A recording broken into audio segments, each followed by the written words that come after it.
안녕하세요.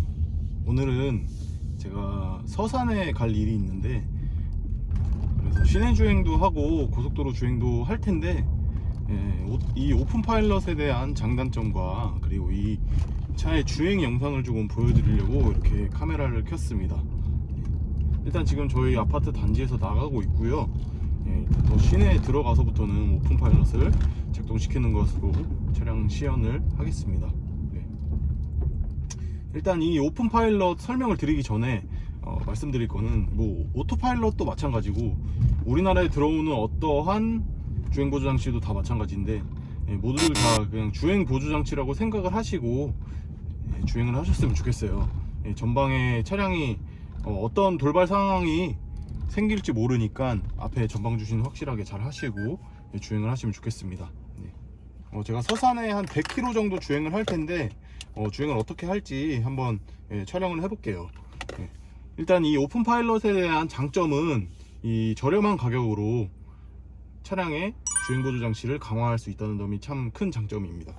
저 같은 경우는 이 부품을 사는데 한 50만원 정도 들었어요. 50만원에서 60만원 정도 들어서 지금 차량에 총 세팅을 했는데, 이걸 업체 통하면 한 100만원, 120만원 드린다고 하니까 뭐 제 영상을 좀 보시고 오픈 파일럿이 사용을 하면 좋겠다 라고 하시는 분들은 뭐 업체를 통해서 하셔도 좋을 것 같습니다. 오픈 파일럿에 대한 장점, 주행 보조 장치는 일단 딱 작동을 시키면 이게 어떤 상태로 동작이 되는지 제가 알 수는 없어요, 순정 상태에서. 근데 이제 여기서는 이 핸드폰으로 이 차량의 상태가 보여지기 때문에, 뭐 차량에 지금 오픈 파일럿이 동작이 되고 차선을 인식을 했고, 그리고 뭐 앞차가 인식이 됐고, 이런 것들을 다 제가 이 핸드폰 화면으로 볼 수가 있어서 그게 참 좋습니다. 이게 이 핸드폰이 내 시야를 가리기 때문에 조금 불편할 거라는 그런 생각도 많이 했었는데, 오히려 이 액정이 나옴으로써 지금 오토홀드를 작동시키니까 오토홀드라는 문구가 뜨면서 현재 지금 정지 상황에서 몇 초나 정지했는지 그런 것까지 나오고, 이제 앞차 출발했을 때 출발 알림을 또 설정을 하면은 출발까지도 다 설정이 되니까요, 이거는 상당히 좋은 점이라고 볼 수 있습니다. 그리고 세 번째는 정말 중요한 세 번째죠. 주행 보조 장치가 괜찮습니다. 쓸만합니다. 저 같은 경우는 BMW의 드라이빙 어시스턴트 프로, 그리고 오토파일럿, 테슬라 오토파일럿, 또 현대기아의 HD까지 다 사용해 봤습니다. 근데 그 중에서도 참 이 오픈 파일럿이라는 거는 그 장점들만 다 모아서 만든 게 아닐까 하는 그런 생각이 들어요.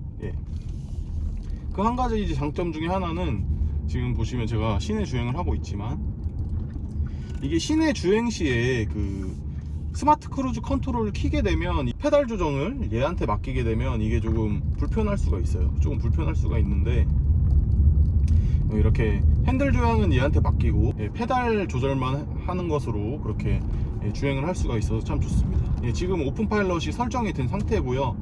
지금 주행을 하고 있습니다.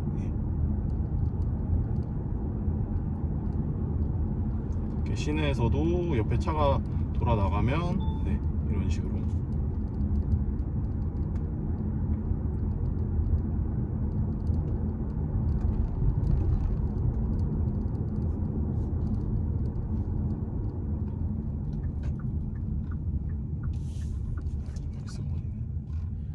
BMW X1 멋있네. 초보 운전.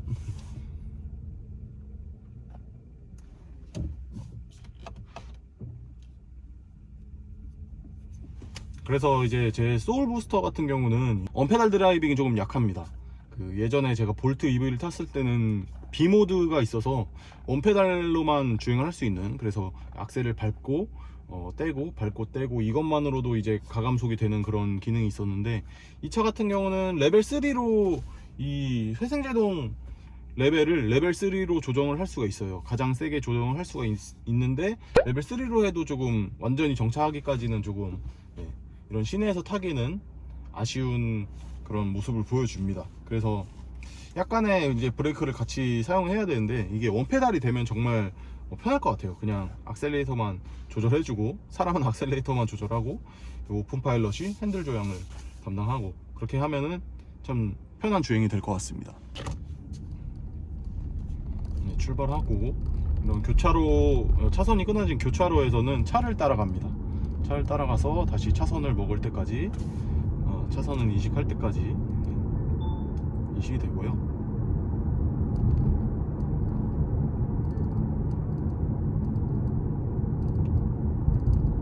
이제 아까 오픈 파일럿의 장점을 좀 말씀드렸으면 단점을 조금 말씀드려야 되겠죠. 예. 일단 단점으로는 첫 번째, 이 핸드폰을 여기다 이렇게 딱 운전자의 시야가 보이는 데다가 설치를 해야만 이게 작동을 한다는 점이 첫 번째 단점입니다. 오토파일럿이나 뭐 다른 타사의 주행보조 장치 같은 경우는 차에 내장이 되어 있거나 한데, 이제 얘 같은 경우는 비전으로 인식을 하기 때문에 이제 차선 인식과 앞차종 인식을 하려면 운전자의 시야에 있는 곳에 설치를 해야 되기 때문에 조금 거추장스러운 건 사실이에요. 예, 거기다 이제 저 같은 경우는 이 케이블 정리를 잘 못해서 그냥 저만 안 보이게 이렇게 정리를 해놨고, 조수석에서는 이 케이블이 좀 보입니다. 그래서 이쪽 카메라 커버도 벗겨놓은 상태고, 근데 이제 제 시야에서는 보이지 않기 때문에 그냥 이렇게 정리를 해놨는데, 이거는 좀 한 가지 단점이라고 볼 수 있습니다. 예, 그리고 두 번째 단점은 이 오픈 파일럿이 우리나라에 정식적으로 출시된 그런 상품이 아니에요. 이게 정식 출시된 그런 제품이 아니다 보니까 어디다 문의하기도 쉽지 않고, 그리고 사람들이 이거를 잘 아는 것도 쉽지 않고 그렇습니다. 제가 네이버 카페를 통해서 좀 정보를 많이 얻었었는데, 네이버 카페 회원수가 제일 큰 카페 회원수 한 1000명 정도 되고요. 한 100명대 되는 카페도 있고, 이게 카페가 많지가 않아서 이렇게 유저들 아름아름으로 알게 돼야 되는 그런 조금 상황이 있어서 이걸 설치하는데 제가 처음에는 이 오류 때문에 참 애를 많이 먹었어요. 결국은 거기서 정보를 찾아내지 못하고 제가 이제 맨땅에 헤딩하면서 그렇게 정보를 얻어냈었는데, 이게 이제 정보가 얻기가 쉽지 않다. 그게 좀 단점이라고 볼 수 있고, 그리고 세 번째 단점은 이게 공식 출시된 그런 장비들이 아니다 보니까 좀 AS라든지, 이 핸드폰 같은 경우는 우리나라에서 구하기가 좀 힘든 핸드폰이거든요. 만약에 고장나면은 그냥 버려버려야 되는 그런 상황이 옵니다. 뭐 보드 수리를 하든지 그런 업체들이 좀 있긴 한 것 같은데, 그 보드 수리하는데 금액이랑 이거를 중고로 구매하는 금액이랑 크게 다르지가 않아서, 제가 이제 삽질을 계속 하다 보니까 이게 문제가 있나? 이게 문제가 있나? 하다 보니까 어떻게 두 세트를 만들었더라고요. 그래서 다른 소울에도 장착이 될 만큼, 그리고 제가 이제 만약에 차를 타다가 이 부품들이 고장이 나면 교체를 할 수 있을 만큼의 그런 부품을 갖고 있게 됐는데, 어쨌든 이게 정식으로 출시된 그런 제품이 아니니 뭐 AS라든지 뭐 부품을 수급하는 거라든지 그런 것들에 대해서 조금 불편함이 있을 수 있다는 점이 조금 단점일 수 있겠습니다. 예. 지금 제가 아까 그 사거리에서 코너를 지날 때는 이게 제가 코너를 직접 운전을 했고, 지금은 그냥 핸들만 조향하고 한번 크루즈 컨트롤 여기서 켜볼게요. 예. 크루즈 컨트롤 하면 이제 화면상에 맥스 해가지고 그 최대 속도까지 설정이 된 게 보이고요. 예. 그리고 옆에는 이제 RPM 미터라든지 그 현재 속도라든지 그런 것들이 보이게 됩니다. 예. 이게 이제 자동차의 정보들이 핸드폰에 들어오게 돼서 그 TPMS 정보라든지 아니면 이 뭐 사각지대, 지금 이쪽에 차가 지나가죠. 차가 지나가면 주황색 라인으로 사각지대 경고 표시등까지 다 표시가 됩니다. 지금은 제가 이제 핸들 조향도 안 하고 그냥 이제 페달도 밟지 않고 있는 상태입니다.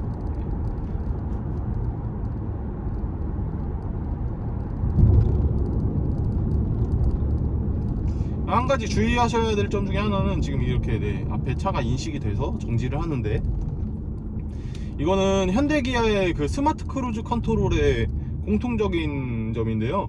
앞에 만약에 차량이 정지되어 있으면, 차량이 정지되어 있는 상태에서는 제가 만약에 신호 대기를 하고 있는 상태예요, 앞차가. 근데 이제 제가 뒤에서 스마트 크루즈를 켜고 오는 상태다. 그런 상태에서는 이게 앞차가 인식이 안 될 확률이 있습니다. 제 생각에는 한 20%에서 30% 정도는 인식이 안 되더라고요. 그래서 이 헤드업 디스플레이 상에도 앞차가 인식이 됐는지 안 됐는지가 나타나게 되는데, 만약에 80km로 주행 설정이 돼서 가다가 앞에 차가 정지되어 있는 상황에서는 앞차를 인식하지 못하고 바로 그냥 사고가 날 수 있는 그런 위험이 있으니까 언제나 브레이크를 밟을 준비를 하고, 그리고 앞에 이제 전방 주시를 하는 것이 가장 중요하다고 볼 수 있어요. 예. 그리고 이 오픈 파일럿 같은 경우는 얘가 이제 운전을 잘못해서 사고가 난다고 해도 그 누구도 책임을 지지 않습니다. 모든 책임은 그냥 운전자가 지는 거예요. 이 오픈 파일럿 같은 경우는 특히나 이 제조사한테 말을 할 수가 없어요. 이 오픈 파일럿 누구한테 말할 거야 이거. 브랜치 만드는 사람한테 말할 것도 아니고.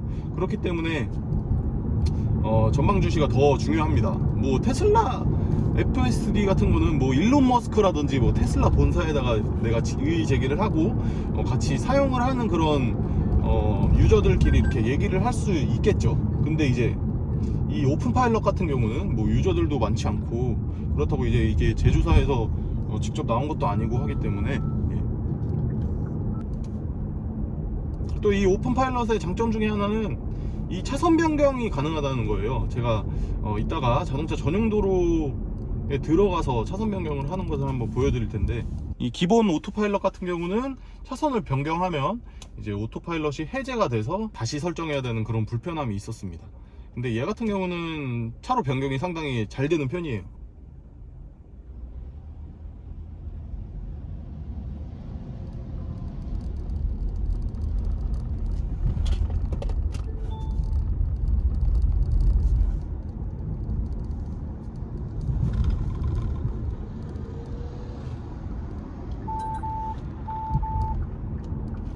저렇게 운전하네.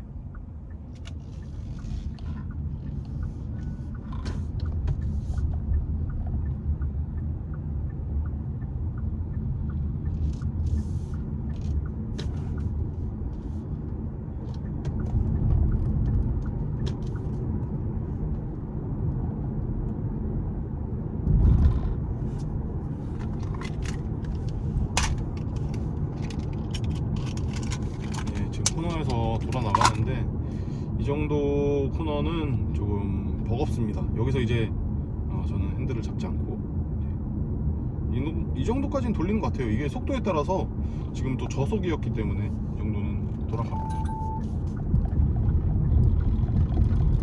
그리고 이 오픈 파일럿에서 만약에 이 앞에 상황이 복잡하거나 아니면 코너가 이제 급격한 코너가 나왔을 때는 조향을 하라고 그렇게 얘기가 나옵니다. 그래서 이제 조향을 하세요 이런 식으로 나오게 되는데,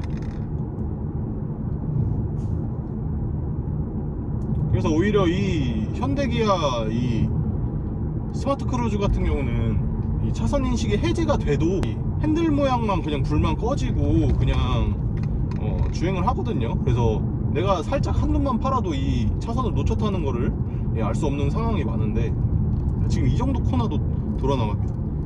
그렇게 경보를 띄워주니까 그건 상당히 큰 좋은 장점 중에 하나라고 보실 수 있어요.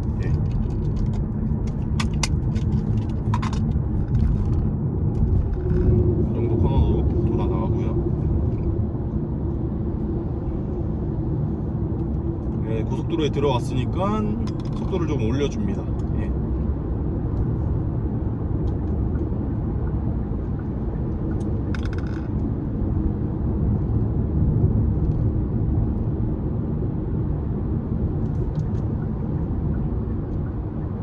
이 오픈 파일럿이 정말 빛을 발하는 건 이렇게 고속도로에 들어왔을 때인 것 같아요. 오히려 일반 도로에서 사용하기는 조금 아직은 많이 좀 부족한 모습이고, 좀 부족하기도 부족하지만 이 사람이 운전자가 이제 불안하기 때문에 사용을 잘 못하는 경우가 많이 있어요. 근데 지금은 아주 자연스럽게 주행을 합니다.